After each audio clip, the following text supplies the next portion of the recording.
한 마음으로 힘써 싸우세. 악한 마음의 군사들과 힘써 싸워서 승전보를 울리기까지.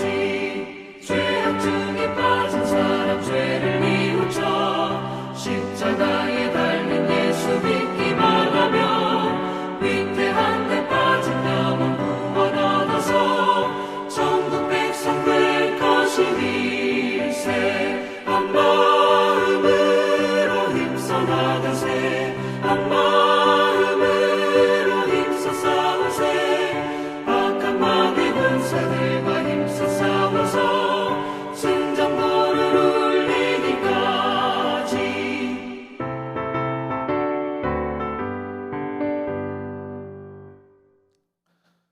오늘 우리가 함께 읽은 본문은 이스라엘의 전쟁 이야기입니다. 오늘 본문 1절을 보니 암몬 사람의 왕 나하스가 죽었습니다. 이 나하스 왕은 다윗이 사울을 피해 다닐 때 은혜를 베풀었던 암몬 족속의 왕입니다. 그러니 이런 왕이 죽자 다윗도 그 은혜를 갚고 싶었습니다. 그래서 다윗은 나하스 왕의 장례식에 그의 신하들을 보내 조문을 하게 합니다. 그러나 문제가 생겼습니다. 다윗은 은혜를 갚는 좋은 의도로 자신의 신하들을 장례식에 보냈는데 암몬 사람들은 다윗이 나쁜 마음을 품고 신하를 보냈다고 믿은 것입니다. 그 말씀이 3절입니다. 다윗이 신하들을 장례식에 보낸 이유는 우리 땅을 두루 살펴보고 우리 땅을 침략하기 위해서 신하들 보낸 것이다.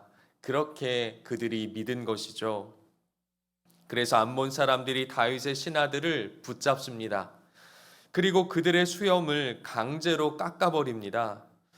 고대 이스라엘과 근동에서 수염을 강제로 깎는다는 것은 모욕적인 행위입니다. 그리고 더 나아가 옷을 찢어서 그들의 엉덩이가 보이도록 만들어버려요. 그리고 쫓아버립니다. 옷을 이렇게 강제로 찢는 것은 종이나 포로들에게 하는 수치심을 주는, 모욕을 하는 일입니다. 그러니 한마디로 다윗에게 들으라는 겁니다. 우리는 당신의 은혜를 받지 않겠다. 우리는 당신과 화친을 맺지 않겠다. 우리는 적이다. 그렇게 선포를 한 것입니다. 전쟁 선포를 한 것이죠. 그리고 나서 암몬 사람들은 실제로 이스라엘 백성들과 전쟁을 준비합니다. 6절에 보니 이들이 시리아 사람들, 아람 사람들에게 가서 군인들과 무기들을 사옵니다. 7절에 보니까 병거 32,000대 그리고 군인들을 사왔다 그렇게 말합니다. 사무엘 하 10장에도 오늘 본문의 말씀이 기록되어 있는데 군인들을 33,000명 사왔다고 기록되어 있습니다. 돈을 얼마 주었느냐? 돈을 은 1,000달란트 주었습니다. 은의 무게가 약 34톤 정도 됩니다. 그러니 어마어마한 돈을 주고 무기와 군인들을 구입한 것이죠. 전쟁을 준비한 것입니다. 다윗도 이 모든 소식을 듣고 요압 장군에게 전쟁을 하기 위해서 부대를 맡겨서 전쟁터로 보냅니다. 그 말씀이 9절이지요. 그런데 요압이 나가 보니까 적들이 이미 전열을 갖추고 있는 것입니다. 암몬 사람들은 성문 앞에서 전쟁을 하려고 기다리고 있고 시리아 사람들, 수입해온 용병들, 그 아랍 사람들은 성 밖에서 들에서 숨어서 이스라엘 백성들을 기다리고 있는 거예요. 그러니까 지금 이스라엘 앞에는 암몬 족속이 기다리고 있고 이스라엘 뒤에는 수입해온 시리아 사람들이 기다리고 있어요. 이스라엘 백성들이 가운데에 포위되어 있는 것입니다. 그러자 요압 장군이 이스라엘 군인들을 얼른 둘로 나눕니다. 그래서 한쪽은 앞에 있는 암몬 사람들과 싸우게 만들고 그리고 다른 한쪽은 뒤에 있는 아람 사람들과 싸우도록 만듭니다. 지금 한번 상상해 보십시오. 적들이 3만 3천 명이 모여 있습니다. 병거는 3만 2천 개입니다. 이 사람들에게 지금 이스라엘이 둘러싸여 있어요. 갇혀 있습니다. 이스라엘은 정예 군인만 전쟁에 지금 나왔기 때문에 암몬과 아람의 연합군에게 게임이 안 됩니다. 모두 죽을 목숨이에요. 그래서 요압도 마음을 단단히 먹고 있어요. 그래서 13절에 보니까 요압 장군이 이스라엘 군사들에게 향하여 말합니다. 너희들은 용기를 내어라. 용감하게 싸워서 우리가 우리 민족을 지키고 우리가 하나님의 성읍을 지키자. 하나님께서 좋게 여기시는 대로 우리를 만들어 줄 것이다. 용기를 내어라. 용감하게 싸워라. 말하지요.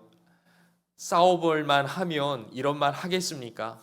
지금 상황이 얼마나 긴급한지, 얼마나 다급한지, 위험한지 이 말을 통해서 우리가 확인할 수 있습니다.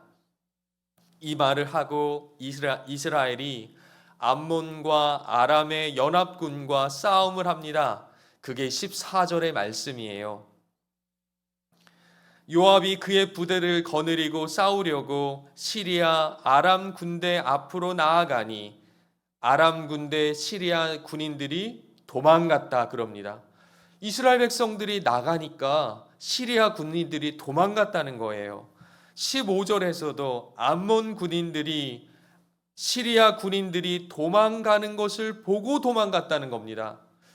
이스라엘 백성들이 나가니까 암몬 군인들이 도망갔고 암몬 군인들이 도망가는 것을 보니까 시리아 백성들도 도망갔다고 말하는 거예요. 지금 이게 무슨 상황인가? 은 32톤을 들여서 군인들 3만 명을 사오고 전쟁 무기도 수입해서 전쟁을 준비했는데 싸워보지도 않고 왜 도망가는 건가요? 너무 허무하고 이상한 일입니다. 앞뒤로 완전히 포위하고 있고 군인도 무기도 충분한데 왜 싸워보지도 않고 용병들이 먼저 다 도망가는 겁니까? 그리고 그 용병들이 도망가는 걸 보고 왜 암몬 족속들도 함께 도망가는 거지요? 이거 말도 안 되는 일입니다. 웃기는 일이에요. 다 준비했는데 싸우면 이길 승리인데 돈을 그렇게 들여서 전쟁을 준비했는데 모두 다 도망가요. 사랑하는 성도 여러분, 오늘 본문이 우리에게 말하고 싶은 것은 분명합니다. 여호와의 구원이 칼과 창에 있지 않다는 것입니다. 전쟁은 여호와 하나님께 속한 것이다. 이것을 말하고 있습니다.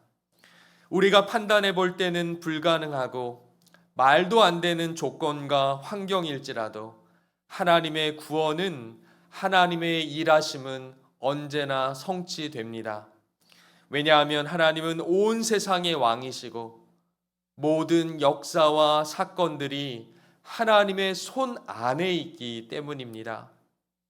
우리가 상상하지 못하는 방법으로도 하나님은 전쟁을 이기게 하십니다. 우리가 예상하는 것을 넘어서는 하나님이십니다. 그러므로 우리는 우리 개인의 모든 역사와 사건들, 이 세상의 모든 일들이 오직 하나님의 손 안에 있음을 바라보고 그 하나님의 일하심을 소망해야 합니다. 하나님은 도저히 상상할 수 없는 방법으로도 당신의 구원을 이루시는 분이십니다. 그것을 가장 선명하게 보여주는 것이 우리 주 예수 그리스도의 십자가와 부활입니다. 우리 하나님은 당신이 만드신 인생들을 위해 당신이 창조하신 피조물인 우리를 위해 죽으실 수 있는 아버지이십니다. 자신이 십자가에 달려 죽으심으로 당신의 백성을 살리시는 창조주 하나님이십니다. 그리고 그 죽음의 현장에서 끝나버리지 않습니다. 예수님께서 십자가에 달려 사람들은 다 생각했지요. 이제 죽었다. 그분 죽었으니 다 끝난 것다, 망했다 그러지요. 그러나 소망이 끊어진 그 현장에서 예수님은 사망 권세를 깨뜨리시고 부활하셨습니다. 다 도망가고 끝나버렸다, 다 눈물 흘리고 망했다, 그렇게 한탄하는 현장에 예수님은 부활의 열매를 맺으셨습니다. 십자가의 죽음에서 부활의 열매를 맺으신 것이죠. 우리가 이해할 수도 상상할 수도 없는 방법으로도 하나님은 우리를 구원하십니다. 당신의 백성을 살리셨어요. 하나님의 뜻을 이루십니다. 하나님의 구원을 완성하십니다.